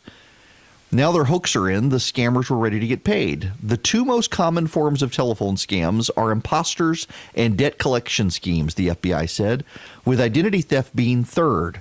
In the 2 most common types, victims are asked to fork over bank account information or pay directly. Faulkner said those types of scams are the ones she knew she could identify, but she wasn't expecting to be told by a faux FBI agent to purchase gift cards to exchange the numbers and PINs for so-called government vouchers. If she didn't, she was told her bank accounts would be frozen. My biggest concern was my business, which I opened 2.5 months ago. I was worried the money was going to be frozen. It scared me. She was sent around Marietta to make 16 transactions for gift cards, which were worth $100 to $500 apiece. They were at Sephora, Nordstrom, and GameStop. The FBI said gift cards can easily be resold on secondary websites since they're essentially functional as cash equivalents and don't necessarily raise suspicions with victims. When checking out at stores like Target, Staples, and Whole Foods, she said she had to make up reasons for the unusual purchases to get manager approval. I deserve an Emmy for doing everything I did. They'd say that's a lot of gift cards, and I'd tell them it was Christmas gifts for my employees or bonuses, and they believed it. After nearly 8 hours of driving around town and reading gift card numbers over the phone to her scammers, she arrived home to find 4 patrol cars in her driveway. Her husband had called the cops because he hadn't been able to contact her all day. The scammer had told her she was being watched closely by authorities and could not tell anyone what she was doing. She wouldn't even tell the police. The Cobb County Sheriff's Office incident report notes she wouldn't tell authorities at first until she realized she'd been scammed. Once she realized what happened, she called her bank the next morning. The bank employee said, "I'm sorry, since you did the transactions, you're liable. There's no recourse. You can't get your money back." A panicked visit to the sheriff's office helped put her case on record, but she's told there wasn't much local authorities could do about international scams. The sheriff's spokesman, Glenn Daniel, confirmed that her case is an active investigation and said the investigators don't disclose active investigations. She was directed to the FBI's Internet Crime Center. For out-of-country scams, the FBI and a recovery asset team and 63 legal attaché offices and U.S. embassies work with federal law enforcement. At the moment, Faulkner says she doesn't have much hope in recovering the money. The FBI said the best course of action when receiving a potentially fraudulent call from someone is to tell them you'll call them back. Y'all, I spend time on this because this happens a lot, and it's happening to the elderly a lot. This woman's not that old, and she fell for it, and she's a businesswoman. 15. When you get a call like this, tell them to call your lawyer. Don't actually talk to these people if you get a call like this, ever.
It's me. Welcome. Erick Erickson here. The Erick Erickson Show. Across the state, across the nation on the internet right now. The phone number, 877-973-7425. We are growing, and I can't wait to make some station announcements soon. Also, we are streaming now on Periscope, YouTube, Facebook Live, all of that stuff as well. But you should stick with your local radio station to support this show. We have rain coming in. While I do have plans one day to grow this show beyond the state of Georgia, but right now we are a Georgia show, and I feel compelled to tell you that at this very moment, just outside Watkinsville, Georgia. Hi, Abby and Pete and all of you there. There's rain. It's actually in Bogart, Georgia, in Statham right now, and north of Athens towards Commerce. You got some rain, and the reason I'm telling you that is we're going to have a rainy next 24 hours. I was listening to the weather forecast in Atlanta yesterday, and 100% chance of rain. The other thing you need to know is if you're in the Dalton area, hi, folks up at Dalton. A lot of people from Dalton like my recipes. They keep subscribing. I need to come up to Dalton, I guess, and hang out with you people in Rome, which is still, if I didn't live in Macon, I would probably live in Rome. But there's rain coming in. It is now in the Chattanooga area. And it is slowly, and I'm pulling up the motion on the radar. It's mostly going from west to east right now, but it's starting to go lower and lower and lower and lower. And it's going to head in. Rome had some sprinkles earlier. It's going to get some more. The Clarksville area, you're going to be getting some rain here in the there's light showers in the Cleveland area right now going away. And then South Georgia as well. Vidalia, Valdosta, Albany. If my wife keeps giving me a hard time on Albany, I guess I got to learn how to start saying Albany. Adel and the like. We're all going to get rain. The whole state's going to get rain in the next 24 hours. And then it'll cool back down a little bit more as we head into Thanksgiving week. I guess I'm going to get my Christmas decorations up this weekend because it's that time of year. What is the protocol on getting your Christmas? Because half the people in my neighborhood have gone on and done it because everybody else is doing it. And I guess it's because we don't have a big window between Christmas and New Year, or Christmas and Thanksgiving. The way the calendar falls, we got, the way the calendar falls, there isn't a big window between Thanksgiving and Christmas, less than a month. So Thanksgiving is next week, and it is going to be the 28th, and then Christmas will be December 25th. I'm trying to explain to my kids that it's Thanksgiving is the fourth Thursday in November, and Christmas is always December 25th. Having a hard time explaining this to my kids, but I guess I'm going to get out my Christmas stuff. Y'all did not want to hear me talk about Christmas stuff. There's other stuff to talk about. I want to circle back, though. If you're just tuning in, let me reset. I am a professional. I can reset. In the last segment of the last hour, I spent a lot of time on a single AJC story about a Cobb County woman who drove around town buying gift cards and giving the numbers to con artists. She's out $35,000. This comes after a story at the beginning of the month of a University of Georgia student who he was scammed out of $20,000. He's 20. This guy is 20 years old, goes to the University of Georgia. He answered an unknown 800 number on his phone. He told officers that after he answered the call, an automated voice that his Social Security number had been compromised and that he needed to speak to a person. And when he did, it was Social Security office, and said basically he stayed on the phone for 10 hours and had to do gift cards to pay money. That was the only way they could take the money over the phone, was to do gift cards. And he drove around the stores with the scammers on the phone the whole time, telling him not to tell anyone what was going on because of privacy rights and all of that. And he totally believed it for 10 hours. And that happened at the beginning of the month, and there were people who were skeptical of this student. Well, now here comes this woman, 50-year-old businesswoman from Cobb County, who scammed out of $35,500 the exact same way. Only with her, It was it was when the Social Security office transferred her. It was to a DEA agent who transferred her to an FBI agent who she could Google. They gave the names and everything. And one of the things you need to understand, let me give you the names of some of these companies. When I was a lawyer, this is what I would do. I'm putting in my name. I live in Macon, so I'm putting in Erick Erickson, Macon, Georgia. And when I do that, a lot of stuff comes up about me because, you know what? I'm famous. I have a blue check mark on Instagram. My kids are surprised at this. Okay, maybe because of that, maybe it's not. No. Wait. Here we go. You scroll in because I also write a whole lot, and you get into certain websites. And these websites can give you information about where you live, who you live with, and on and on. There's one website, for example, here's a smartbackgroundchecks.com. Here's a searchpeoplefree.com, a fast people search, the white pages, and on it goes. And you can click into one of these websites and you can pay money. And when you pay money at this website, I mean, y'all can go do this yourself. If you're in front of your computer, you can go in and put in your name and the city in which you live, and these websites will come up. Spokio, People Search, Been Verified, and a number of others. Backgroundsearch.com. You can then pay this company money. And here's what this company is going to do.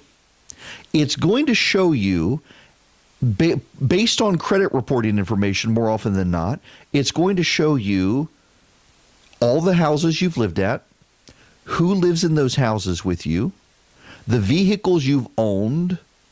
There's, in some cases, there can be their VIN numbers depending on which site you go to, who your next door neighbors are, where you've moved from, and where you work.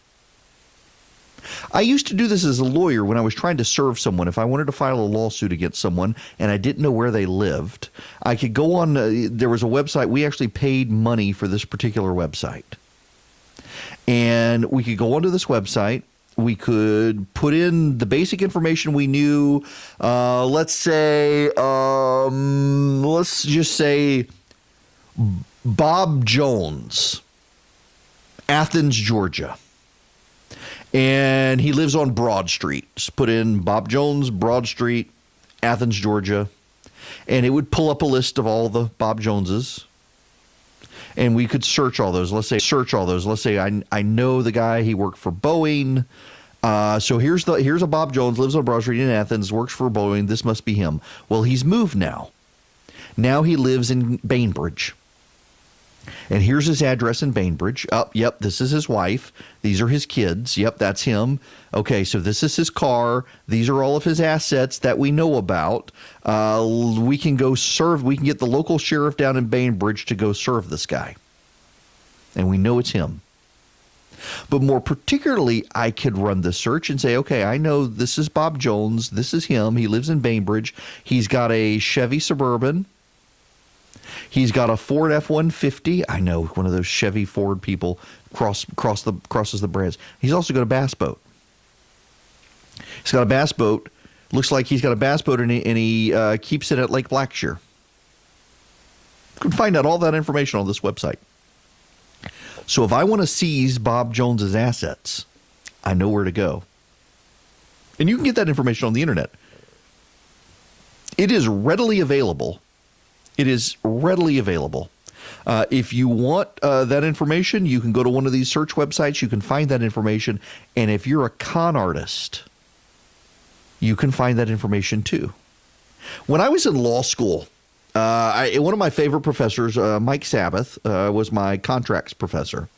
And Sabbath had a situation one day where someone calls him and says he's from AT&T. And that Sabbath's his calling card for his AT&T calling card had been stolen, and and they said, we need to confirm for you your card. They gave him the number of his calling card, and he said, yep, that's it. And, the number of your calling card is your phone number. And then they said, now, can you confirm for us the 3-digit PIN for your calling card? And he said, yes, whatever it was, 551. And they said, yes, thank you, Mr. Sabbath. One moment, please. Yes, Mr. Sabbath, your calling card has been compromised. It appears that people in Ukraine have been, actually, ironically, was Ukraine. People in Ukraine have been using your calling card. You've got a phone bill for $500. Thank you for letting us know. We've referred this to our fraud report.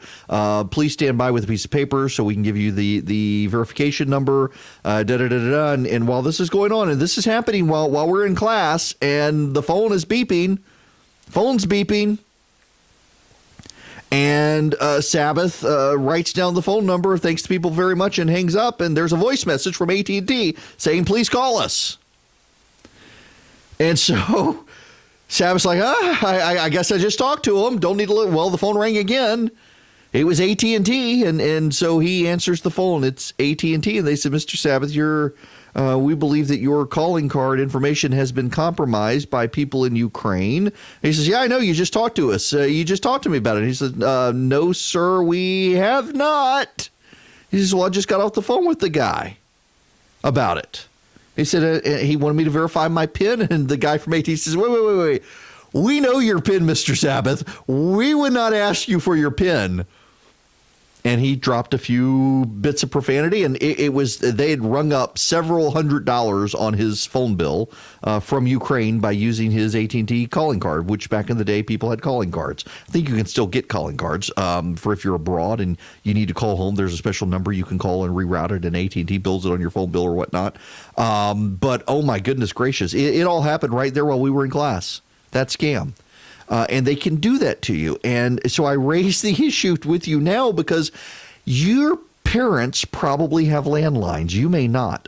You may be getting them to your cell phone now. If you've got it, in fact, I've got AT&T with my cell phone. And AT&T, it's a Call Protect. What's the?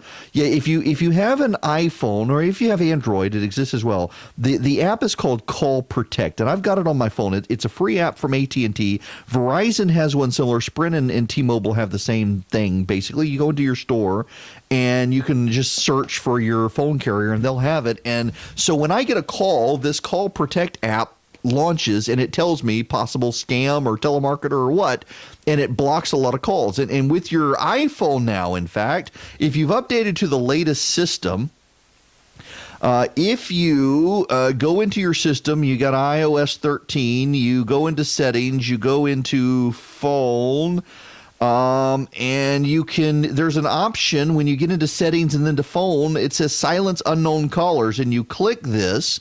And if your call comes from an unknown number, it's going to go straight to voicemail. It'll display in recent calls, but it'll go straight to voicemail. And incoming calls are going to continue to ring from people in your contacts, recent outgoing calls, and Siri suggestions. But otherwise, they're going to go straight to voicemail. I can't turn that on my phone because if the president calls me, it comes from an unknown number. And yeah, I know, name dropping, but it's still true. I can't use this anymore because if the president calls or someone from Fox calls or CNN, typically it's an unknown number, and it would go straight to voicemail. And I actually would like to talk to the president if he wanted to call. So I can't use that option, but you can. And if your phone number is not, if it doesn't have a name attached to it, it goes straight into voicemail. You never even hear your phone ring. It's great. But if you get the AT&T Call Protect, Verizon, Sprint, T-Mobile, whatever your cell services, they all have apps for this as well. It can help you minimize these scams, but it doesn't weed them all out. I still get them on my phone. But here's the thing, and seriously, if you have elderly parents, you need to discuss this with them. And just make them aware of the news story. Say, hey, you know that idiot on the radio, he was talking about this person who got scammed in Cobb County, savvy businesswoman. They called and said her Social Security number was stolen, and they sent her to get gift cards, and that's a big red flag, is gift cards. If you have someone on the phone telling you got to give them gift card numbers, that is immediately a scam. The government has access to your bank account. They do not need to give you their bank account number. You do not have to give someone your bank account number on the phone. The government, I assure you, Uncle Sam knows. But do it for yourself as well. But honestly, you know, people, we do these stories every year of what do you talk about at Thanksgiving? Do you talk about whatchamadiggy? Here's what you do. You don't talk politics at Thanksgiving. You talk about these two stories in the news that I've just talked about. A 20-year-old student from the University of Georgia was scammed out of $30,000, and a 50-year-old businesswoman in Cobb County was scammed out of $35,000 because scammers called one on an 800 number, one from Oregon, saying, this is the Social Security office. Your Social Security number has been stolen. Please press 1 to speak to someone. That right there is a really big red flag that it's not true. Social Security office, one would call from Washington, but they would send you certified mail. They would not call you on the phone. And by the way, just presume your Social Security number is circulating on the internet. But talk about that over Thanksgiving when your family gets together. Talk about those stories. How easy it is. A 20-year-old and a businesswoman, these are not stupid people, and they got scammed. And the red flags are when the Social Security office calls or the IRS calls. That's one I got, by the way. The IRS was calling me to say they were about to seize my bank account. And please press 1 to speak to an agent. I was like, no, the IRS sends you letters in the mail. They don't call you on the phone. The government sends you letters in the mail. They call you on the phone. But just be mindful, particularly with your parents. It's more and more likely people are going to get scammed out of this stuff. It's happening. Again, Georgia, there are 25 people typically a year or a month in Georgia who get scammed like this, according to the AJC. That's something to talk about at the dinner table at Thanksgiving. Politics, news, religion. Erick Erickson talks about all the things you're not supposed to talk about every weekday and simple.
Yes, you can call in 877-973-7425. All right, get this. Got an email offering to have on Dr. Laura, which is actually kind of awesome. She's got a new book coming out. My wife loves Dr. Laura, so maybe I'll have Dr. Laura on the show at some point soon. Okay. Let's make sure it's really her. It was kind of weird. The PR company it was just kind of odd. We'll see if we can make this happen. We need to move on to other topics now. J.D. Greear is the president of the Southern Baptist Convention, and is he ruffling feathers today? J.D. Greear, let me pull up the actual story from Discern. Here's the headline from Discern. Adam Ford, Southern Baptist president, says he prefers to call transgender people by their chosen pronouns.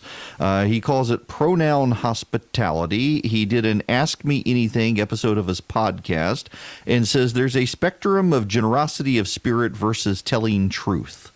I tend towards generosity of spirit, he says. I'm seeing a lot of angry people talking about this today, and I first saw it and I tweeted it out and just said, "Oh dear." I haven't heard the podcast, but so let's say you encounter a transgender person. Let's say you encounter Bruce Jenner, who now goes by the name Caitlyn Jenner. I guess it's Caitlyn Jenner. Does it get you anything out of the gate when you're trying to build a relationship with this person by saying, dude, your name is Bruce, you're crazy, and you're a dude? When you're trying to actually have a meaningful relationship with this person? Probably not. Probably if you're trying to get to know this person, we should be relational. And so I understand what J.D. Greear is getting at. But I also think that you can't get very far down the road without affirming your beliefs on this particular issue because it is madness. We do need to realize there's something in our cultural water right now that has allowed this to flourish, and it defies all reason, logic, and science to go down this road with this stuff. But you can't even go down the road if you're not willing to engage a person where they are in life. And if you want to engage a person where they are in life and the boy thinks that he's a girl, well, you really probably need to start from their premise and then work across to where you are. As he calls it, a generosity of spirit. It's not lying. It's just warming the person up for the truth, I would think.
It is me, Erick Erickson.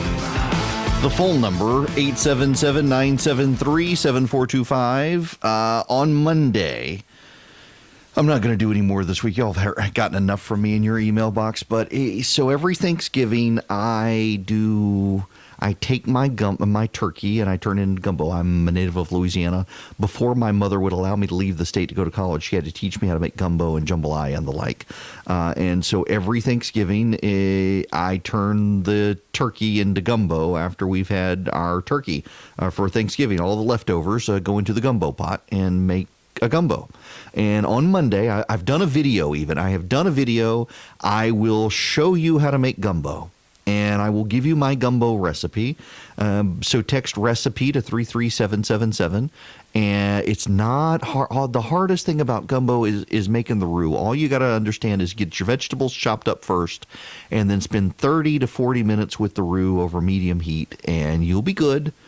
I'll make it easy for you. I'll give you the step-by-step. In the video, I did a gumbo in real time. I mean, I literally stood at the stove with a video recorder recording the entire 30, 40-minute process of making the roux in real time so you can see it. It's not hard. But text recipe to 33777. I'll give it to you on Monday, so something you can do with your leftovers for Thanksgiving. Go on and buy yourself some Trinity, green pepper, onion, and bell pepper, onion, and celery. Get you some garlic, get you some okra. You'll be good to go for Thanksgiving. If you're going shopping this weekend, go for it. Now, I want to spend a little bit of time on woke culture and Facebook and targeting ads. There are let's say you want to put an ad on my show. I would love you. We have no ads. We picked up our first advertiser. We will have that first advertiser starting in December for this network program. We can put in ads ourselves in this spot. If you want to advertise across the state of Georgia, because we are all over the state of Georgia, you want to boost your exposure, you just let us know. Call the show, 877-973-7425, and say you want to throw money at us. We are happy to have your money. But if you do, what you're targeting is people in their 30s, 40s, and 50s, mostly men who mostly like sports, but they pay attention to this show because they need to keep up to date on politics and the news, and they want it from a Georgia perspective, and that's going to be your audience. If you want to advertise on ABC, CBS, or NBC, or Fox, you are essentially taking a shotgun approach to advertising. You are spreading it out across. It is a highly inefficient use of money. If you want to target black voters, you target BET and other stations that cater towards a black audience. You target millennials. Well, there are stations for millennials. It's hard to target more and more people with TV and whatnot because people are unplugging and they're getting Disney Plus, Netflix, Apple TV Plus, Amazon Prime, Hulu, and the like. Hard to target those people because those aren't ad services. What you can do, though, is, well, let's see, you want to target conservatives, you go on Fox. You want to target liberals, you go on MSNBC. You want to target informed people with money to spend, you come to this program. You come to this, whichever station you're listening to right now. Regardless of where you are in the state of Georgia, Dalton, Jasper, Rome, Clarksville, Athens, Vidalia, Valdosta, Adel, Quitman, Bainbridge, Vidalia, Albany, Douglas, Statesboro, Macon, wherever you are. If you want to target people with income who can buy your stuff, who are proficient, savvy, and self-thinkers, you run money on talk radio, and that's not to toot the horn of the people who are listening right now on the station they're listening to. That's just demographically. People who listen to talk radio tend to be self-starters, self-funders, and self-initiative people. That's why you hear health ads on talk radio. It's not because they're the ones who want to buy. It's because they're the ones who people want to take charge of their own life. And so you hear gold and investment and stuff like that because talk radio audiences are natural for that because they want to go do this stuff themselves. They want to buy their own gold. They don't want to go through a Morgan Stanley or Charles Schwab or whatever. But you can even more finely micro-target than that. You can send people mail. You can go out and you can buy consumer psychographic profiles. What's the difference between a demographic profile and a psychographic profile? Well, a demographic profile will tell you someone's white or black or Asian or Hispanic. They go to church or they don't go to church. They live in a particular neighborhood surrounded by people who are similarly situated with certain incomes, and you can target them demographically, or you can target psychographically. Psychographically is a demographic profile that layers on top people's interests, values, and concerns. So, for example, if you're listening to conservative talk radio, those people, they have a psychographic profile. They tend to be a little more heavily skewed towards men in their early 40s who tend to be interested in sports as well as politics, but want to stay engaged and involved. They tend to be right of center. They tend to be pro-life. They tend to support guns, all that. But you can go even further than that. Find the people who subscribe to Field and Stream magazine, who shop at Sam's Club or a Walmart, and who drive F-150 Ford pickup trucks and are members of the NRA. There, my friends, is a Trump voter. And they care about the Second Amendment and guns. And you can send mail to their house because you can find it. And you can custom target mail that they're concerned about. You can even show up on their doorstep and knock on their door. And you know what? No one's ever going to know. That's the thing about mail. No one's ever going to know. I can find out of a pool in Georgia. What is you know what? This is something I guess I should know off the top of my head. What is the population of the state of Georgia? Population, state of Georgia, 10.52 million people. According to the United States Census, there are 10,520,000 people who live in the state of Georgia. And if I think that there are 50,000 people who can shift the election from Brian Kemp to Stacey Abrams or Stacey Abrams to Brian Kemp, I can find those 50,000 people and I can send someone to their doorstep to talk about the issue I know in advance they care about and send the mail to their home on the issue I know that they care about. Hell, you know a dirty little secret? I can find the 92 people who are going to shape the election. And I can send door knockers repeatedly to their home and mail repeatedly to their house and phone calls repeatedly to their phone, and you will never know about it. It's called micro-targeting. And you can divide people up based in the tens or hundreds. And you can customize mail and message to them and fly completely under the radar. So along come Google and Facebook and Twitter, and they allow you to do the exact same thing. Except you can't do it under the radar. If I want to target the 100 people I think are going to shift the election of the balance of power in Georgia on Facebook, I've got to disclose who I am, and everybody else gets to have access to be able to see what I'm doing. But I can still target those 92 to 100 people pretty accurately. I can find out their interests. Do they watch Fox News? Do they listen to talk radio? Do they hunt? Do they fish? Do they eat hamburgers? Are they vegetarian or not? Do they hate vegetarians and vegans? Do they like fast food? On and on it goes. I can narrow it down.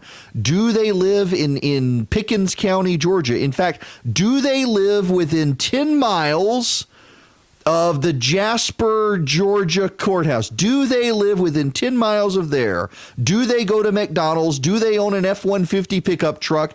Do they eat hamburgers, and do they like to grill? I can target the 100 people within 10 miles of Jasper, Georgia, who have F-150 pickup trucks, eat regularly at McDonald's. They like to hunt. They like to fish. They like to grill. They do not like environmentalists and vegans, and they own a Mossberg gun. I can find that precise pool of people, and I can go to them and say, you know, Stacey Abrams gets elected. She's going to ban grilling because of global warming. She's going to ban hunting. She's going to take your gun away. You like that gun you own? fancy gun, I hear. She's going to take it away from you. I know you own it. And if I know you own it, she knows you own it. And she's going to come for it. And I can scare those people. Oh, you like that F-150 pickup truck. You know it doesn't meet efficiency standards that Stacey Abrams wants. You're going to have to get all sorts of work done. You're going to have to get new stickers on the car to certify emission standards. It's going to drive up your cost of owning it. She wants you in one of those new ugly Tesla electric trucks they just rolled out yesterday. I can do that. And everybody sees it on Facebook and Twitter and Google. But the left is now upset with this. And the left is upset with it not because it's wrong, not because it's bad, but because Donald Trump did it more effectively than they did it in 2016. See, Barack Obama did this in 2008 and he did it in 2012 and it worked. He won. He micro-targeted effectively on social media platforms. And it worked and he won and they were okay with it. But Donald Trump did it in 2016 better than Hillary Clinton and he won. He drove up the vote in Pennsylvania, Wisconsin, Michigan, and Iowa, places she didn't even campaign, and he won. So now they want these companies to stop allowing people to micro-target.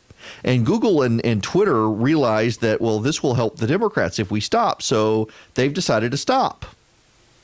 And in stopping, it is an effort to stop Donald Trump. Google and Twitter caving to the left-wing mob is an effort to stop them or stop Donald Trump from effectively targeting people online by micro-targeting. He can still do it in their mailbox and he can still do it at the door and you will never know, but he can't do it online anymore. It's more expensive to do it on phone and in mailboxes and door to door. They want to drive up his costs. Facebook has thus far said, you know what? We're not going to change our rules. We're going to let you micro-target. I suspect they're going to cave to some degree, although maybe not to the extent of these others. They'll cave some. They're under extraordinary pressure. Mark Zuckerberg had an off-the-record dinner with Donald Trump, and it leaked. And the left now wants to send him to jail. I kid you not. There are progressive activists who want him rounded up and sent to jail because he had the audacity to meet privately with the President of the United States. Y'all, talk about authoritarianism, totalitarianism. You know, the difference is, again, as I said, I could do this to your doorstep. I could do this to your mailbox. I could do this to your phone, and the left would never know. But on Facebook, Mark Zuckerberg lets me do the exact same thing, but I got to show everybody what I'm doing. You got to be able to figure out it's me. You can trace the money back. And the left wants to cut off their nose to spite their face. They want you to be prohibited from doing this on Facebook, even though they would be able to see it and combat it. And you know why these companies are willing to go along with it? It's actually in their financial interest. You know, when Facebook lets me use their robust platform and I only target 100 people, well, Facebook doesn't get a lot of money for me running an ad to just 100 people. Facebook gets more money if I run an ad for 10,000 people, and I can't narrow it beyond that. Google and Twitter do as well. If I'm narrowly tailoring an ad on Google or on Twitter, and they won't let me scale it down to 100 people, but I got to advertise to 10,000 people, well, guess what? My ad price is going to go up, and that helps their bottom line. It doesn't help me. It helps them. If anything, it's in their self-interest to do this. And it's amazing that Facebook has drawn a line in the sand on this thus far and said we're going to let people do maximum micro-targeting because that actually costs Facebook money. And the left is attacking Facebook. See, the problem is the left thinks that Facebook should be on their side. And because they're not, they're the bad guy. They think they should own tech. They think they should own Facebook. Remember, they were all happy, fine, and hunky-dory with Facebook when Barack Obama was winning on the platform. But now that Trump is winning, Facebook bad. Think how much further Mark Zuckerberg could get. And full disclosure, I know and like the guy. Think how much further he could get in life if he went woke, like Jack from Twitter. You don't even need to look at Jack from Twitter. Look at the ousted CEO of WeWork. WeWork has always been, anyone who could pay attention to this knew that there was a problem with WeWork. If you don't know what WeWork is, we don't have a lot of it in Georgia. I think they got 1 or 2 buildings in Atlanta. But WeWork, they lease out whole floors in tall buildings, and they come in and make them hip and cool for shared workspace. You got beer on tap and coffee, and you can hang out, and you got communal spaces, and makes it all fun for the skinny jean bearded hipsters to come into work together. And it's just one big office party every day, and you can just rent a cubbyhole. And so what was WeWork's business model is they would rent at a discount from big corporations, and then they would subdivide the office space and rent it out to individuals or small businesses, and they would make a profit that way. And they did this all across the country, and it was great and grand and glorious and all of that. And it never made sense from a business model. But by God, the CEO was a vegan, and he banned reimbursement of meals for meat because of global warming, and he smoked weed in the office, and he was hip and cool and super leftist and had all these liberal things, just like Jack from Twitter, who does all this weird stuff to ingratiate himself with the left. And by God, they ate it up. Never mind the profit, never mind the business model, they ate it up. They gave him a pass on everything till WeWork is now, they got greedy and decided to do an IPO, and he was exposed for the huckster that he was. Meanwhile, you got Zuckerberg, who's actually turning real profits for a real company that's doing real work around the globe, and they hate him for it. They hate him because he's putting his business ahead of woke theology. And he's allowing people to use his platform to custom tailor advertising to the smallest population possible, and they hate him for that too, because Donald Trump beat them at it.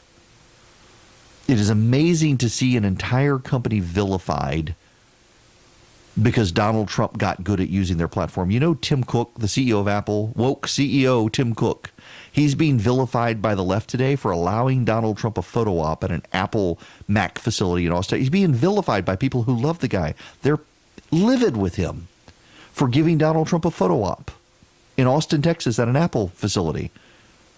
That says way more about these people than it does Donald Trump or Mark Zuckerberg.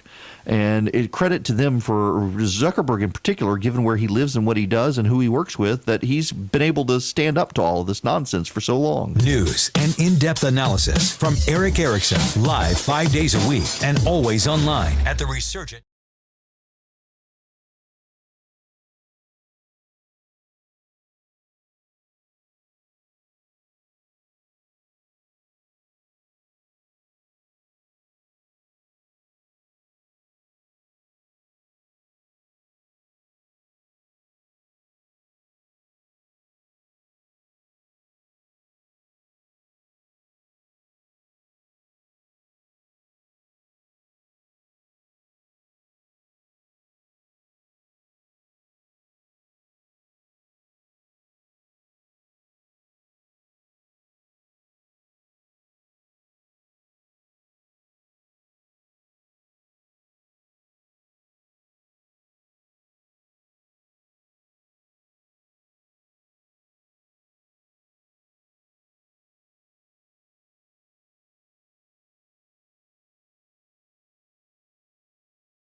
Now. Yes, because you can get the gumbo recipe on Monday if you want it. So the president basically spent an hour on Fox and Friends this morning. The look on the faces of Brian and Steve, who, by the way, I don't know Ainsley or Hurt well. I know Steve and Brian quite well, and they are wonderful people. I've had a lot of fun times with them on TV. But yeah, just listen. Nancy, this bit on Nancy Pelosi. I wish that this was a TV show so you could see the looks on their faces, too. And crazy Nancy Pelosi, who, by the way, is going to go down as the worst speaker in the history of the House of Representatives. She hasn't done anything. All she said, she's like paralyzed. She cannot do anything. Well, Mr. President. I predict she won't do USMCA because Richard Trumka, who's a good guy, but a big union guy, only cares about a union. Richard Trumka has her mortified. She won't do USMCA, and everybody in the country wants it, the farmers, the manufacturers. But Richard Trumka has her like he plays her like a fiddle. And I predict she won't even do it.